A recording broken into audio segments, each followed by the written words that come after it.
India ഒരു ഹിന്ദു രാഷ്ട്രമാണ് എന്ന അവകാശവാദം. അപ്പോൾ അതിലാദ്യം തന്നെ പറയേണ്ട ഒരു കാര്യം, ഹിന്ദു എന്ന പേരിലുള്ള ഒരു മതം സമീപകാലത്ത് മാത്രം ഒരുപക്ഷെ ഹിന്ദു മഹാസഭയുടെയും ഒപ്പം തന്നെ ആര്യസമാജ്, ബ്രഹ്മസമാജ് മുതലായ സംഘടനകളുടെയും വരവോടെ സൃഷ്ടിക്കപ്പെട്ട ഒരു മതമാണ് എന്നാണ്. അതിനു മുമ്പ് വിദേശികൾ ഇന്ത്യക്കാരെ മുഴുവൻ വിശേഷിപ്പിക്കാൻ ഉപയോഗിച്ചിരുന്ന ഒരു വാക്ക് മാത്രമായിരുന്നു HINDOO, ഹിന്ദു എന്ന വാക്ക് പൗരസ്ത്യവാദികളായ പാശ്ചാത്യർ ഉപയോഗിച്ചിരുന്നത് ഇന്ത്യയിൽ ജീവിക്കുന്ന സെമറ്റിക് മതങ്ങളിൽപ്പെടാത്ത എല്ലാവരെയും ഒന്നിച്ചു പറയാനുള്ളൊരു വാക്കാണ്.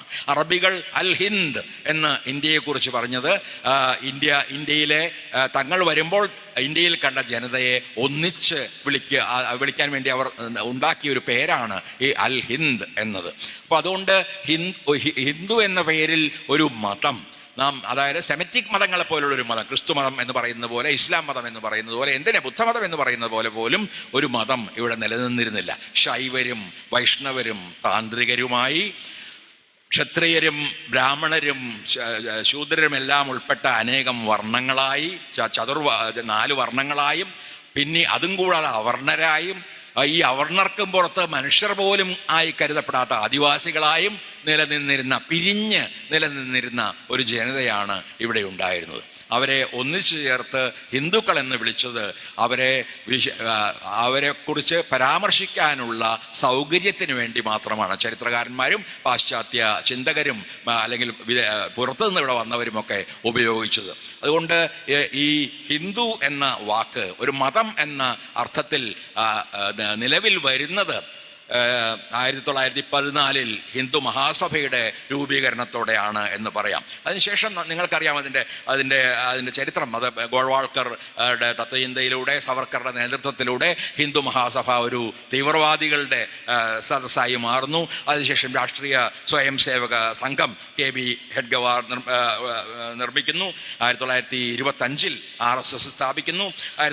അതിനുശേഷം 56-80 കാലത്ത് ജനസംഘം രൂപീകരിക്കപ്പെടുന്നു.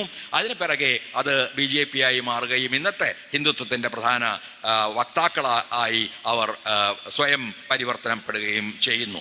അപ്പോൾ മതം ആത്മീയത നഷ്ടപ്പെട്ട് വർഗീയതയായി മാറുമ്പോഴാണ്, മതം ഒരു അധികാര ഉപാധിയായി മാറുമ്പോഴാണ് അത്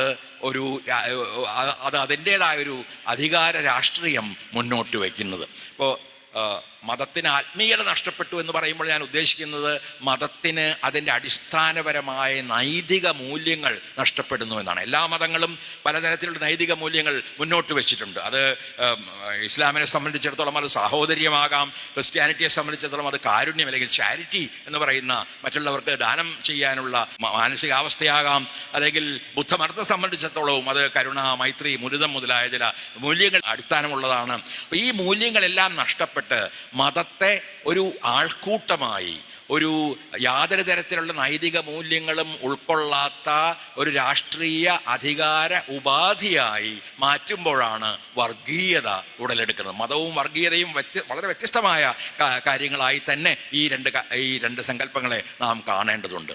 അതുകൊണ്ട് വർഗീയത എന്നത് വാസ്തവത്തിൽ ഒരു രാഷ്ട്രീയ സങ്കല്പമാണ് എന്ന് നാം തിരിച്ചറിയേണ്ടതുണ്ട്. അത് തങ്ങളുടെ ഒരു വലിയ ആൾക്കൂട്ടത്തെ അധികാരത്തിന് വേണ്ടി ഉപയോഗിക്കാൻ തയ്യാറാവുന്ന ആളുകളുടെ ഒരു വലിയ ആളുകളുടെ സമീപനത്തെയാണ് ഒരുപക്ഷെ നമുക്ക് വർഗീയത എന്ന് വിളിക്കാൻ കഴിയുക.